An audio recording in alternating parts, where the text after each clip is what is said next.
রহস্যময় পারিবারিক অ্যাডভেঞ্চার গল্প। তোমার স্লিপিং পিল খাওয়ার পর আমি তোমার বিছানায় শুতে চাই। রাতে আমার ঘুম আসে না। ডাক্তার স্লিপিং পিল দিয়েছে। রাতে খাওয়ার পর বিছানায় শুয়েছি। একটু পরে ছেলে এল। বলল, মা ঘুম আসছে। আমি বললাম, আসছে। সে আমার পাশে বিছানায় বসল। বলল, আমিও এখানে থাকি। আমি বললাম, তোর রুমে গিয়ে ঘুমাক। সে বলল, না মা, তুমি অসুস্থ। আমি তোমার পাশে থাকব। পিল এর এফেক্ট আমার চোখ ভারী হয়ে আসছিল। সে আমার পাশে শুয়ে পড়ল। বলল, মা, আমিও তোমার সাথে ঘুমাতে চাই। আমি বললাম, তুই বড় হয়ে গেছিস। সে আমার কাছে এসে বলল, আমি বড় হয়েছি বলেই তো তোমাকে বিয়ে করতে চাই। পিল এর এফেক্ট আমি ঝিমঝিম করছিলাম। সে আমার কপালে হাত রেখে বলল, মা, তুমি ঘুমিয়ে পড়ো। কাল সকালে উঠে আমার প্রপোজাল এর উত্তর দেবে। আমার চোখ বন্ধ হয়ে আসছিল। তার হাতের স্পর্শ কপালে অনুভব করছিলাম। এই গল্পটি সম্পূর্ণ শুনলে আপনাদের পানি অটোমেটিক বের হয়ে যাবে, সো যত দ্রুত সম্ভব হাতের কাছে টিস্যু নিয়ে বসে পড়ুন। বিছানার চাদর যেন নষ্ট না হয় সেটা সম্পূর্ণ খেয়াল রাখার অনুরোধ জানিয়ে গল্পটি এখন শুরু করব। তার আগে সর্বশেষ অনুরোধ, দয়া করে এমন পানি বের করার গল্প নিয়মিত শুনতে আমাদের চ্যানেলটি সকলেই সাবস্ক্রাইব করুন। ধন্যবাদ। হ্যালো বন্ধুরা, আমার নাম মীরা চৌধুরী। আমার বয়স 40 বছর। আমার স্বামীর নাম রাহুল চৌধুরী, বয়স 43 বছর। আমাদের 2 সন্তান, সাদিক আর রিনা। সাদিক 18 বছর বয়সী, কলেজে পড়ে। রিনা 13 বছর বয়সী, স্কুলে যায়। আমার অসুস্থতার কারণে গত কয়েকদিন ধরে ঘুম আসছে না। ডাক্তার একটা শক্তিশালী ঘুমের ওষুধ দিয়েছে যেটা খাওয়ার পর গভীর ঘুম হয়। আজ রাতেও ওষুধ খেয়ে বিছানায় শুয়েছি। কিছুক্ষণ পর সাদিক আমার রুমে এসে হাজির। বলল, মা, ঘুম এলো নাকি? আমি বললাম, একটু আসতেছে। সে আমার বিছানার কিনারে বসে বলল, আমিও একটু এখানে থাকি। আমি বললাম, তোর নিজের রুমে গিয়ে শো। সে বলল, মা, তুমি অসুস্থ, আমি তোমার পাশে থাকব। ওষুধের প্রভাবে আমার মাথা ঝিমঝিম করতে শুরু করেছে। চোখ ভারী হয়ে আসছিল। সাদিক আমার পাশে শুয়ে পড়ল। বলল, মা, আমিও তোমার সাথে ঘুমাবো। আমি অল্প জ্ঞান থাকতে বললাম, তুই তো এখন বড় হয়ে গেছিস। সে আরও কাছে এসে বলল, আমি বড় হয়েছি বলেই তো তোমাকে বিয়ে করতে চাই মা। ওষুধের প্রভাবে আমি খুবই অসংলগ্ন অবস্থায় ছিলাম। চোখ প্রায় বন্ধ হয়ে আসছিল। সাদিক আমার কপালে হাত রেখে আদর করতে করতে বলল, মা, তুমি এখন ঘুমিয়ে পড়ো। কাল সকালে উঠে আমার প্রপোজাল এর উত্তর দেবে। আমার চেতনা প্রায় লোপ পেতে শুরু করেছে। শুধু তার হাতের স্পর্শটুকু অনুভব করতে পারছিলাম কপালে। পরদিন সকালে ঘুম ভাঙতে দেখি রাহুল আর রিনা আমার বিছানার পাশে দাঁড়িয়ে আছে। রাহুল বলল, কেমন লাগছে? ওষুধটা কাজ করেছে নাকি? আমি বললাম, হ্যাঁ, অনেক ভালো ঘুম হয়েছে। রিনা বলল, মা, সাদিক ভাইজা বলল তুমি নাকি তার প্রপোজাল এর উত্তর দেবে। আমি অবাক হয়ে বললাম, কি প্রপোজাল? রাহুল হাসতে হাসতে বলল, সাদিক গতকাল রাতে আমাদের বলেছে যে সে তোমাকে একটা বিশেষ জায়গায় বেড়াতে নিয়ে যেতে চায়। তোমার শরীর ভালো হলে। সেটাই নাকি তার প্রপোজাল। আমি তখন বুঝলাম যে ওষুধের প্রভাবে আমি কি শুনেছি আর কি বুঝেছি। রিনা বলল, হ্যাঁ মা, ভাইয়া বলেছে তোমাদের ওয়েডিং অ্যানিভার্সারি এর জন্য একটা সারপ্রাইজ প্ল্যান করেছে। সাদিক তখন রুমে ঢুকল। বলল, মা, কেমন আছো? ভালো ঘুম হয়েছে? আমি বললাম, হ্যাঁ। তুই কি একটা প্রপোজাল এর কথা বলেছিলি? সে হেসে বলল, হ্যাঁ মা। বাবা মায়ের ওয়েডিং অ্যানিভার্সারিতে আমি আর রিনা মিলে তোমাদের একটা স্পেশাল সারপ্রাইজ দিতে চাই। একটা রহস্যময় জায়গায় বেড়াতে নিয়ে যেতে চাই। সেই প্রপোজালটাই করেছি। রাহুল বলল, সাদিক আর রিনা একটা ট্রেজার হান্ট এর মতো খেলার ব্যবস্থা করেছে। আমাদের জন্য একটা মাইস্টারি ট্যুর প্ল্যান করেছে। আমি মুচকি হেসে বললাম, তাহলে প্রপোজালটা অ্যাকসেপ্ট। এর পরদিন থেকেই আমাদের রহস্যময় অ্যাডভেঞ্চার শুরু হল। সাদিক আর রিনা আমাদের চোখ বেঁধে একটা গাড়িতে তুলে দিল। বলল, বাবা মা, আজ তোমরা আমাদের গেস্টস। আমরা তোমাদের এমন জায়গায় নিয়ে যাব যেখানে তোমরা আগে কখনো যাওনি। গাড়ি চলতে থাকল প্রায় 2 ঘন্টা। এরপর গাড়ি থামল। সাদিক আর রিনা আমাদের হাত ধরে কোথাও নিয়ে গেল। তারপর আমাদের চোখের বাঁধন খুলে দিল। দেখি আমরা একটা পুরনো জমিদার বাড়ির সামনে দাঁড়িয়ে আছি। রিনা উৎসাহিত হয়ে বলল, মা, এটা আমাদের দাদু মানে তোমার শ্বশুরের পুরনো বাড়ি। অনেক বছর ধরে এখানে কেউ আসে না আগে। সাদিক বলল, বাবা, আমি রিসার্চ করে জানতে পেরেছি যে এই বাড়িতে অনেক পুরনো দিনের স্মৃতি লুকিয়ে আছে। আমরা আজ একসাথে এই বাড়ি এক্সপ্লোর করব। রাহুল অবাক হয়ে বলল, কিন্তু এই বাড়িতে তো অনেক বছর ধরে কেউ থাকে না। চাবি পেলে কোথায়? রিনা হাসতে হাসতে পকেট থেকে একটা পুরনো চাবি বের করল। বলল, দাদির কাছে ছিল। আমি তার কাছ থেকে নিয়ে এসেছি। দাদি বলেছেন এই বাড়িতে অনেক গোপন জিনিস আছে গি। আমরা 4 জন বাড়িতে ঢুকলাম। ভিতরটা অন্ধকার আর ধুলো ভরা। সাদিক টর্চ লাইট নিয়ে এসেছিল। আমরা ধীরে ধীরে বাড়ির বিভিন্ন রুম দেখতে শুরু করলাম। প্রতিটা রুমে পুরনো আসবাবপত্র আর ছবি। দোতলায় একটা বন্ধ রুম ছিল। চাবি দিয়ে খোলার চেষ্টা করলাম কিন্তু খুলছে না। সাদিক বলল, এই রুমটাই সবচেয়ে রহস্যময়। দাদি বলেছেন এখানে আমাদের পূর্বপুরুষদের অনেক গোপন কথা লুকানো আছে গি। রিনা বলল, আমার মনে হচ্ছে এখানে কোনো ট্রেজার আছে। আমরা সবাই মিলে রুমের চারপাশ খুঁজতে শুরু করলাম। হঠাৎ করে রাহুল দেয়ালের একটা লুজ ব্রেক খুঁজে পেল। সেটা সরাতে ভিতর থেকে আরেকটা চাবি বেরিয়ে এল। নতুন চাবি দিয়ে রুম খোলা গেল। ভিতরে দেখি একটা পুরনো আলমারি আর একটা লেখার টেবিল। টেবিলের উপর অনেকগুলো পুরনো কাগজপত্র আর একটা ডায়েরি। সাদিক ডায়েরিটা খুলে দেখল। বলল, এটা আমাদের দাদুর লেখা। এখানে তিনি লিখেছেন যে এই বাড়িতে একটা গোপন ছানল আছে। আমি উৎসাহিত হয়ে বললাম, সত্যি? কোথায়? রিনা ডায়েরি পড়তে পড়তে বলল, এখানে লেখা আছে যে বাড়ির বেসমেন্টে একটা লুকানো ডোর আছে। সেটা দিয়ে আন্ডারগ্রাউন্ডে যাওয়া যায়। আমরা সবাই মিলে বেসমেন্টে নেমে গেলাম। অনেক খোঁজাখুঁজির পর একটা বড় পাথরের পিছনে একটা ছোট ডোর খুঁজে পেলাম। দরজা খুলতে একটা সিঁড়ি দেখা গেল যেটা নিচের দিকে চলে গেছে। রাহুল বলল, এটা কোথায় যায় কে জানে। আমাদের সাবধানে যেতে হবে। আমরা সবাই টর্চ লাইট নিয়ে ধীরে ধীরে সিঁড়ি দিয়ে নিচে নামতে শুরু করলাম। নিচে গিয়ে দেখি একটা লম্বা ছানল।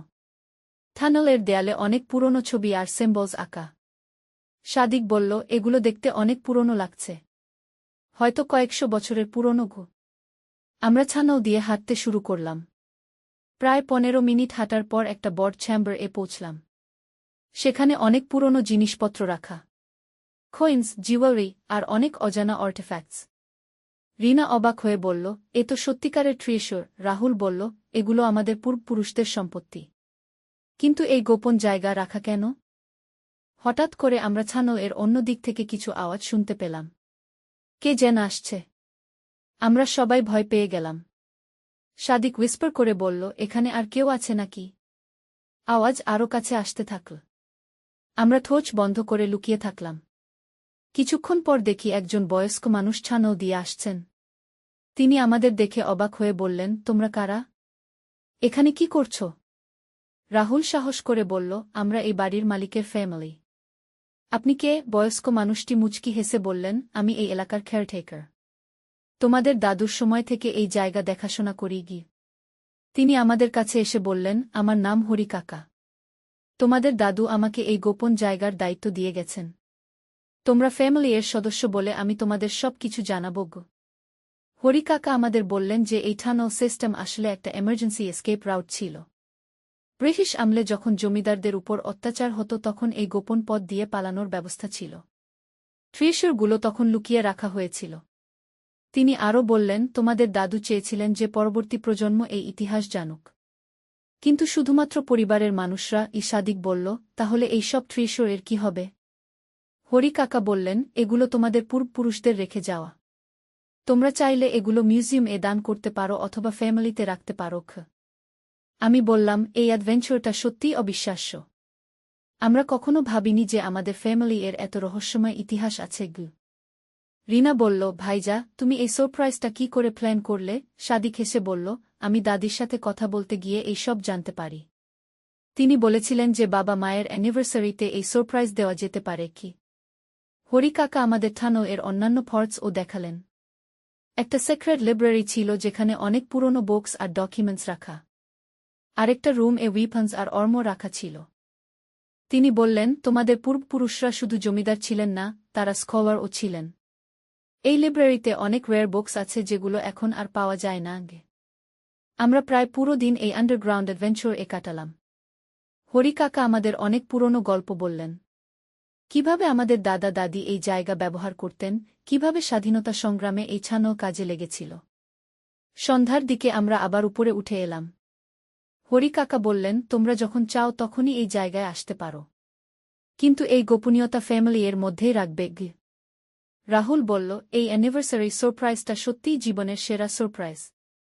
আমরা কখনো ভুলব না। আমি সাদিক আর রিনাকে জড়িয়ে ধরে বললাম, তোমরা আমাদের এমন একটা অভিজ্ঞতা দিলে যেটা কখনো ভুলব না।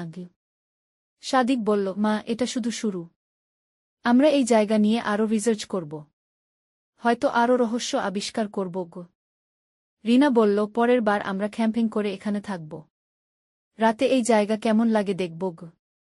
ফেরার পথে আমি ভাবছিলাম যে আমাদের পরিবারের এত সমৃদ্ধ ইতিহাস আছে যেটা আমরা জানতামই না। সাদিক আর রিনার এই ইনিশিয়েটিভের জন্য আমি গর্বিত। বাড়ি ফিরে আমরা সবাই মিলে এই অ্যাডভেঞ্চার এর অভিজ্ঞতা নিয়ে আলোচনা করলাম। রাহুল বলল, আমাদের এই ডিসকভারিগুলো প্রপারলি ডকুমেন্ট করা উচিত, ভবিষ্যৎ প্রজন্মের জন্য। আমি বললাম, হ্যাঁ, আর আমাদের এই ফ্যামিলি অ্যাডভেঞ্চারগুলো রেগুলার করা উচিত। এটা আমাদের আরও কাছে নিয়ে এসেছে। সাদিক বলল, মা, আমার আরও কিছু প্ল্যানস আছে। আমরা এই হিস্টোরিক্যাল রিসার্চটা কন্টিনিউ করব। হয়তো আমাদের এলাকার আরও ফ্যামিলিদের সাথে যোগ দিয়ে একটা হেরিটেজ প্রিজার্ভেশন প্রজেক্ট শুরু করতে পারি।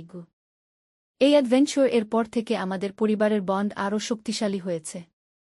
আমরা নিয়মিত সেই জমিদার বাড়িতে যাই আর নতুন নতুন আবিষ্কার করি। হরি কাকা আমাদের পার্মানেন্ট কেয়ারটেকার হিসেবে সাহায্য করেন। কয়েক মাস পর আমরা সেই আন্ডারগ্রাউন্ড লাইব্রেরি থেকে কিছু ওয়্যার ম্যানুস্ক্রিপ্টস আবিষ্কার করলাম যেগুলো ইতিহাসবিদদের কাছে অমূল্য। আমরা সিদ্ধান্ত নিলাম যে এগুলো প্রপার প্রিজার্ভেশন এর জন্য মিউজিয়াম এ দান করব। রিনা বলল, আমি বড় হয়ে আর্চায়োলজি নিয়ে পড়ব। আমাদের ফ্যামিলি এর এই হেরিটেজ নিয়ে আরও কাজ করব। সাদিকও হিস্টোরি নিয়ে আগ্রহী হয়ে উঠল। সে বলল, আমি আমাদের এই পুরো অ্যাডভেঞ্চারটা একটা বুক এ লিখব, যাতে পরের প্রজন্ম জানতে পারে। আজও যখন আমি সেই রাতের কথা ভাবি যখন স্লিপিং পিল খেয়ে ঘুমিয়েছিলাম আর সাদিক তার সারপ্রাইজ প্রপোজাল এর কথা বলেছিল, তখন হাসি পায়। তার সেই ছোট্ট প্রপোজাল থেকেই আমাদের এত বড় একটা অ্যাডভেঞ্চার শুরু হয়েছিল। এখন আমাদের পরিবারের একটা নতুন ট্র্যাডিশন হয়েছে। প্রতি অ্যানিভার্সারিতে আমরা এমন কোনো অ্যাডভেঞ্চার প্ল্যানিং করি যেটা আমাদের আরও কাছে নিয়ে আসে। কখনো ট্রেজার হান্টিং, কখনো হিস্টোরিক্যাল সাইট ভিজিট, কখনো মাইস্টারি সলভিং। আমার মনে হয় ফ্যামিলি বন্ডের জন্য এই ধরনের শেয়ার্ড এক্সপিরিয়েন্সেস অত্যন্ত গুরুত্বপূর্ণ।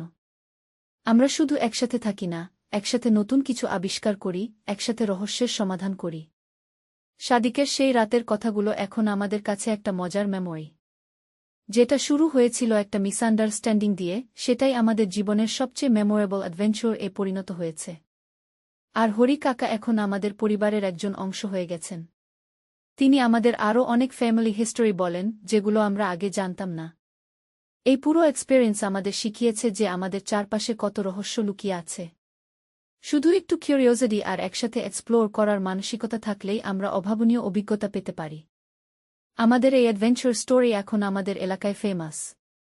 অনেকে আমাদের কাছে পরামর্শ নেন কিভাবে তারাও তাদের ফ্যামিলি হিস্টোরি নিয়ে রিসার্চ করতে পারেন। আমি মনে করি প্রতিটা পরিবারের নিজস্ব কিছু রহস্য আর ইতিহাস থাকে। শুধু সেগুলো খুঁজে বের করার জন্য একটু এফোর্ট দরকার। আর সেই এফোর্টটা যদি পুরো পরিবার মিলে করা হয় তাহলে সেটা আরও এনজয়েবল হয়। আমাদের পরের অ্যাডভেঞ্চারটা হলো সেই আন্ডারগ্রাউন্ড টানেল এর শেষ মাথা খুঁজে বের করা। হরি কাকা বলেছিলেন যে ছানোটা নদীর পাড় পর্যন্ত চলে গেছে। আমরা সিদ্ধান্ত নিলাম যে পুরো রাউটটা এক্সপ্লোর করব। পরের সপ্তাহেই আমরা আবার গেলাম। এইবার আমরা আরও ভালো প্রিপারেশন নিয়ে গেলাম। Rope, extra torch, first aid kit, খাবার পানি সব নিয়ে গেলাম। হরি কাকা আমাদের সাথে আছেন। তিনি বললেন, তোমাদের দাদু একবার আমাকে বলেছিলেন যে এই টানেল এর শেষে একটা সিক্রেট বোট ডক আছে। কিন্তু আমি কখনো সেখানে যাইনি। আমরা টানেল এর অন্য দিক দিয়ে যাত্রা শুরু করলাম। এই পথ আগের চেয়ে বেশি সরু আর অন্ধকার। কিন্তু আমরা এক্সাইটেড ছিলাম নতুন কিছু আবিষ্কার করার জন্য। প্রায় আধা ঘন্টা হাঁটার পর আমরা একটা বিশাল কেভ এর মতো জায়গায় পৌঁছলাম। সেখানে ন্যাচারাল লাইট আসছিল উপর থেকে। দেখি একটা বড় ওপেনিং আছে যেখান দিয়ে আকাশ দেখা যাচ্ছে। সাদিক বলল, এটা তো আন্ডারগ্রাউন্ড কেভ নয়, এটা একটা ন্যাচারাল ক্যানিয়ন। রাহুল বলল, আমাদের পূর্বপুরুষরা এই ন্যাচারাল স্ট্রাকচারটাকে কাজে লাগিয়েছেন। রিনা ক্যানিয়ন এর দেয়ালে কিছু অ্যানসিয়েন্ট পেইন্টিং আবিষ্কার করল। সেগুলো দেখতে কেভ পেইন্টিং এর মতো। হরি কাকা বললেন, এই পেইন্টিংসগুলো 1000 বছরের পুরনো হতে পারে। আমাদের এলাকায় সেই আমল থেকে মানুষ বাস করে। আমি পেইন্টিংসগুলো দেখে ফ্যাসিনেটেড হয়ে গেলাম। সেখানে অ্যানিমালস, হান্টিং সিনস আর কিছু সিম্বলস আঁকা। মনে হচ্ছিল যেন আমরা একটা অ্যানসিয়েন্ট সিভিলাইজেশন এর ট্রেসেস খুঁজে পেয়েছি। ক্যানিয়নের অন্য দিকে গিয়ে আমরা সত্যিই একটা আন্ডারগ্রাউন্ড রিভার খুঁজে পেলাম। নদীর ধারে একটা পুরনো উডেন প্ল্যাটফর্ম ছিল, যেটা নৌকা বাঁধার জন্য ব্যবহার হতো। হরিকাকা উৎসাহিত হয়ে বললেন, এই তো সেই সেক্রেট ডক। তোমাদের দাদুর কথা সত্যি ছিল। তিনি আরও বললেন যে এই জায়গা দিয়ে জরুরি পরিস্থিতিতে নৌকা করে অন্য জায়গায় পালানো যেত। রিনা বলল, আমাদের একটা নৌকা আনা উচিত। এই আন্ডারগ্রাউন্ড রিভারটা এক্সপ্লোর করা উচিত। কি আমি বললাম, কিন্তু সেটা একটু রিস্কি হতে পারে। সাদিক বলল, আমরা এই জায়গা নিয়ে আরও স্টাডি করি। হয়তো জিওলজিস্ট আর আর্চায়োলজিস্টদের সাহায্য নিতে পারি। আমরা সেদিন আর বেশি ডেপথ যেতে পারলাম না, কিন্তু এই ডিসকভারিটা আমাদের আরও এক্সাইটেড করে তুলল। ফেরার পথে হরি কাকা আমাদের বললেন যে আমাদের এই গবেষণা এলাকার ইতিহাসের জন্য অত্যন্ত গুরুত্বপূর্ণ। বাড়ি ফিরে আমরা ইন্টারনেটে রিসার্চ করতে শুরু করলাম। সাদিক জিওলজিক্যাল সার্ভে এর সাথে কন্ট্যাক্ট করল। রিনা আর্চায়োলজি ডিপার্টমেন্ট এর সাথে যোগাযোগ করল। কয়েকদিন পর দেখা গেল যে আমাদের ডিসকভারিটা সত্যিই সিগনিফিক্যান্ট। লোকাল ইউনিভার্সিটি থেকে একটা রিসার্চ টিম আমাদের সাথে দেখা করতে এল। তারা বললেন যে আমাদের খুঁজে পাওয়া পেইন্টিংস আর আর্টিফ্যাক্টসগুলো এই অঞ্চলের অ্যানসিয়েন্ট হিস্টোরি এর জন্য অমূল্য। তারা প্রপার এক্সকেভেশন আর প্রিজার্ভেশন এর জন্য প্রজেক্ট শুরু করতে চান। আমি গর্বিত ছিলাম যে আমাদের পরিবারের একটা ছোট অ্যাডভেঞ্চার থেকে এত বড় একটা আর্চায়োলজিক্যাল ডিসকভারি হয়েছে। সাদিক আর রিনা তো হেরো হয়ে গেছে ইউনিভার্সিটিতে, কিন্তু সবচেয়ে ভালো লাগছিল এই যে আমাদের পরিবারের বন্ড আরও মজবুত হয়েছে। আমরা এখন শুধু পরিবার নয়, আমরা একসাথে এক্সপ্লোর, রিসার্চার আর অ্যাডভেঞ্চার পার্টনার। সেই রাতের ঘটনা থেকে শুরু করে আজ পর্যন্ত আমাদের এই জার্নিটা অবিশ্বাস্য। কে ভেবেছিল যে একটা স্লিপিং পিল আর একটা মিসআন্ডারস্ট্যান্ডিং থেকে আমাদের এত বড় একটা অ্যাডভেঞ্চার শুরু হবে।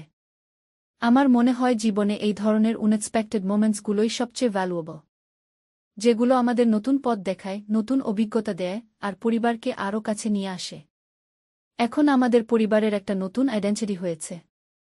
আমরা লোকাল হেরিটেজের প্রিজার্ভেশন এর সাথে জড়িত। সাদিক হিস্টোরি নিয়ে স্টাডি করছে, রিনা আর্চায়োলজিতে ইন্টারেস্টেড হয়েছে। রাহুল আর আমি এই পুরো প্রজেক্টের কোঅর্ডিনেটর হিসেবে কাজ করছি। আমরা অন্যান্য ফ্যামিলিদের সাথেও যোগাযোগ করেছি যাদের এই এলাকায় পুরনো ইতিহাস আছে। এখন আমরা একটা কমিউনিটি হেরিটেজ প্রজেক্ট শুরু করেছি। মন্থলি একবার আমরা সবাই মিলে ডিফারেন্ট হিস্টোরিক্যাল সাইটস ভিজিট করি। চিলড্রেনদের এই বিষয়ে আগ্রহী করে তুলছি। আমার মনে হয় সাদিকের সেই রাতের প্রপোজালটাই আমাদের জীবনের টার্নিং পয়েন্ট ছিল। একটা সিম্পল ফ্যামিলি সারপ্রাইজ থেকে আমাদের এত বড় একটা জার্নি শুরু হয়েছে। এই এক্সপেরিয়েন্স আমাদের শিখিয়েছে যে পরিবারের সাথে কাটানো সময় কত মূল্যবান। আর যখন সেই সময়টা কোনো মিনিংফুল অ্যাক্টিভিটিতে ব্যয় করা হয় তখন সেটা আরও স্পেশাল হয়ে ওঠে। আমাদের এই অ্যাডভেঞ্চার স্টোরি এখন লোকাল নিউজপেপার এ পাবলিশ হয়েছে। অনেক মানুষ আমাদের সাথে যোগ দিতে চাইছেন। আমরা একটা হেরিটেজ সোসাইটি গঠন করেছি। এই সব কিছুর মধ্যেও আমাদের পারিবারিক বন্ডস আরও শক্তিশালী হয়েছে। আমরা এখন শুধু ফ্যামিলি মেম্বার নয়, আমরা টিম মেম্বারও। একসাথে গোলস অ্যাচিভ করি, একসাথে চ্যালেঞ্জেস ফেস করি। সাদিক বলল, মা, আমার সেই রাতের প্রপোজালটা কি এখনও ভ্যালিড? আমি হেসে বললাম, সেটা তো লাইফ চেঞ্জিং প্রপোজাল ছিল। আমি অ্যাকসেপ্ট করেই ভালো করেছি। রিনা বলল, ভাইয়া, সেই প্রপোজালের জন্যই আমরা আজ এই জায়গায় পৌঁছেছি। আমাদের পরিবারের হিস্টোরি ডিসকভার করেছি। রাহুল বলল, এই অ্যাডভেঞ্চারটা আমাদের দেখিয়েছে যে আমরা একসাথে কত কিছু করতে পারি। আমাদের ফ্যামিলি এর পটেনশিয়াল কত বেশি। আজকাল আমি যখন রাতে ঘুমাতে যাই তখন সেই রাতের কথা মনে পড়ে। স্লিপিং পিল এর এফেক্ট, এই যে অদ্ভুত কনভারসেশন হয়েছিল, সেটা থেকেই আমাদের এই অবিশ্বাস্য জার্নি শুরু। আমার মনে হয় লাইফে এই ধরনের সেরেন্ডিপিটি মোমেন্টস অনেক আছে, কিন্তু আমরা সেগুলোকে কাজে লাগাই না। আমরা ভাগ্যবান যে আমরা সেই মোমেন্টটাকে একটা বিউটিফুল অ্যাডভেঞ্চার এ কনভার্ট করতে পেরেছি। এখন আমাদের পরিবারের একটা মিশন আছে। আমরা আমাদের এলাকার হেরিটেজ প্রিজার্ভ করব আর পরের জেনারেশন এর কাছে সেটা হ্যান্ডওভার করব। আমাদের এই স্টোরিটা অনেকের কাছে ইন্সপিরেশন। অনেক ফ্যামিলি এখন তাদের নিজেদের হেরিটেজ নিয়ে কাজ করা শুরু করেছে। আমাদের দেখে তারাও বুঝেছে যে পারিবারিক রিসার্চ কত ইন্টারেস্টিং হতে পারে। সাদিক এখন একটা ব্লগ মেইনটেইন করে যেখানে সে আমাদের এই অ্যাডভেঞ্চার্স এর ডিটেইলস লেখে। অনেক মানুষ সেই ব্লগ ফলো করে। তারাও তাদের আউন ফ্যামিলি অ্যাডভেঞ্চার্স শেয়ার করে। রিনা স্কুল এ প্রেজেন্টেশন দিয়েছে আমাদের এই ডিসকভারি নিয়ে। তার ক্লাসমেটসরা খুব ইন্টারেস্টেড হয়েছে। তারাও এখন তাদের ফ্যামিলি হিস্টোরি নিয়ে জানতে চায়। আমি মনে করি আমাদের এই এক্সপেরিয়েন্স সবচেয়ে বড় লেসন হল যে পরিবার মানে শুধু একসাথে থাকা নয়। পরিবার মানে একসাথে গ্রো করা, একসাথে এক্সপ্লোর করা, একসাথে কন্ট্রিবিউট করা। আমাদের ম্যারেজ অ্যানিভার্সারি এর সেই সারপ্রাইজ থেকে শুরু করে আজ পর্যন্ত আমাদের পরিবারের ডেফিনেশন কমপ্লিটলি চেঞ্জ হয়ে গেছে। আমরা এখন একটা পারপোজফুল ফ্যামিলি। এই পুরো জার্নিটা আমাদের প্রুভ করেছে যে ফ্যামিলি অ্যাডভেঞ্চার সবচেয়ে রিওয়ার্ডিং এক্সপেরিয়েন্স। কারণ সেখানে লাভ, ট্রাস্ট, কোঅপারেশন আর শেয়ার্ড গোলস সবকিছু একসাথে থাকে। আমার বিশ্বাস সব পরিবারের মধ্যে এই ধরনের পোটেনশিয়াল আছে। শুধু একটা স্টার্টিং পয়েন্ট দরকার। আমাদের ক্ষেত্রে সেটা ছিল সাদিকের সেই রাতের মিষ্টি প্রপোজাল। এখন যখন আমি স্লিপিং পিল খাই তখনও সাদিক আমার রুমে এসে জিজ্ঞেস করে, মা, ঘুম আসছে? কিন্তু এখন আর সেই অকওয়ার্ড সিচুয়েশন হয় না। আমরা হেসে সেই রাতের কথা মনে করি। আমাদের পরিবারের এই ট্রান্সফরমেশন আমার কাছে অনেক স্পেশাল। আমরা একসাথে হিস্টোরি এক্সপ্লোর করি, একসাথে মাইস্ট্রি সলভ করি, একসাথে কমিউনিটি সার্ভাইস করি। আমাদের এই অ্যাডভেঞ্চার স্টোরি এখন আর শুধু আমাদের পরিবারের নয়, এটা আমাদের কমিউনিটি এর অনেকের ইন্সপিরেশন। তারাও এখন ফ্যামিলি বন্ডিং অ্যাক্টিভিটিজ এ বেশি ফোকাস করছে। আমি গ্রেটফুল যে সেই স্লিপিং পিল এর রাতে যে মিসআন্ডারস্ট্যান্ডিং হয়েছিল সেটা আমাদের লাইফকে এত পজিটিভ ডাইরেকশন এ নিয়ে গেছে। সত্যি বলতে সেটা ছিল আমাদের পরিবারের জন্য একটা ব্লেসিং ডিসগাইজ।